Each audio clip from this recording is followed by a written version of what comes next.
Lo que sucedió en la Navidad de 1914 fue único, maravilloso y extraño al mismo tiempo, como lo describió un soldado alemán que vivió lo ocurrido. Hacía pocos meses había estallado la Primera Guerra Mundial y alemanes, franceses y británicos combatían en los frentes de Bélgica y Francia. Pero algo increíble sucedió en algunos puntos del frente occidental en la zona conocida como la Tierra de Nadie. Estábamos en el frente de batalla a unos 270 metros de los alemanes, y en la Nochebuena habíamos estado cantando villancicos y los alemanes también, contó años después un soldado británico. Nos estuvimos gritando cosas, algunas eran insultos, pero la mayoría de las veces eran bromas. Y de repente un alemán dijo: mañana no disparen, nosotros no dispararemos.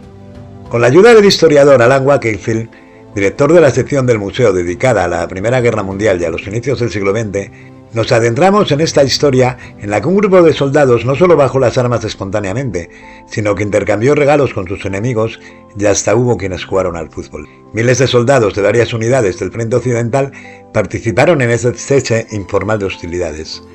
Aunque esa tregua no era oficial, también involucró a algunos soldados franceses y belgas, pero se dio principalmente entre británicos y alemanes.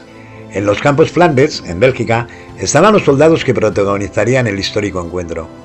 Se encontraban en un área que era propensa a las inundaciones. El clima, los combates y la construcción de trincheras habían destruido el sistema de drenaje. Había llovido mucho, estaba nebuloso, hacía frío. Mantener y vivir en las trincheras se había vuelto muy difícil para ambos bandos. Así que en esa zona durante diciembre la intensidad de los enfrentamientos disminuyó. Se dieron una especie de treguas pequeñas en las que los soldados salían de las trincheras para hacer reparaciones y evitar que se inundaran, o para permitir que llegaran los equipos que traían los suministros de alimentos. Pero también en algunos casos el cese de hostilidades se acordaba velozmente para recoger y enterrar a los soldados caídos. Poco a poco se crearon las condiciones para que una tregua a pequeña escala se pudiera dar por Navidad en esa zona. En Nochebuena, los alemanes empezaron a celebrar la Navidad. Los británicos vieron luces de velas y pequeños árboles arriba de las trincheras de los alemanes y pensaron que quizás les estaban preparando una trampa, cuenta el historiador. Pero de lo que se trataba realmente era un intento de hacer decoraciones navideñas en medio de la crueldad de la guerra. Los británicos escucharon a los alemanes cantar villancicos y los alemanes oyeron los Christmas carols. Mientras unos cantaban Stille Nacht, los otros hicieron lo propio con Silent Night. Todo en tono amistoso, y aunque no se podían ver entre sí, fueron construyendo una atmósfera fraterna en las horas previas a la Navidad. En la mañana del 25 de diciembre, los alemanes principalmente fueron los que empezaron a salir de las trincheras y se desplazaron por la Tierra de Nadie. Unos se acercaron a las trincheras de los británicos y los llamaban. Y aunque algunas unidades británicas estaban confundidas con lo que estaba pasando, en otras los soldados también comenzaron a dejar sus trincheras para encontrarse con los alemanes.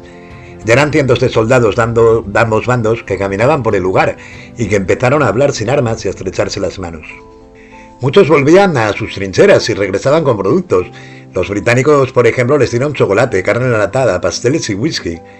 Y los alemanes les ofrecieron cigarrillos, salchichas, galletas y brandy. También intercambiaron botones de sus uniformes y periódicos y compartieron regalos que les habían enviado sus familias. Compartimos cigarrillos, golosinas con los alemanes y de algún lugar, de alguna manera, el fútbol apareció. No fue que formáramos un equipo, se trató de un partido entre todos. Todos estábamos jugando, contó Annie Williams, que formó parte de un regimiento británico. El balón vino del lado de los alemanes. El historiador Wakefield advierte que hay muy poca evidencia directa de que se haya jugado al fútbol durante la tregua de Navidad.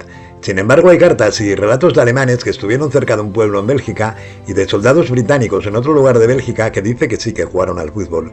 Obviamente esos relatos han ido saliendo a la luz en diferentes momentos, pero es una buena evidencia de que el tema del fútbol realmente sucedió.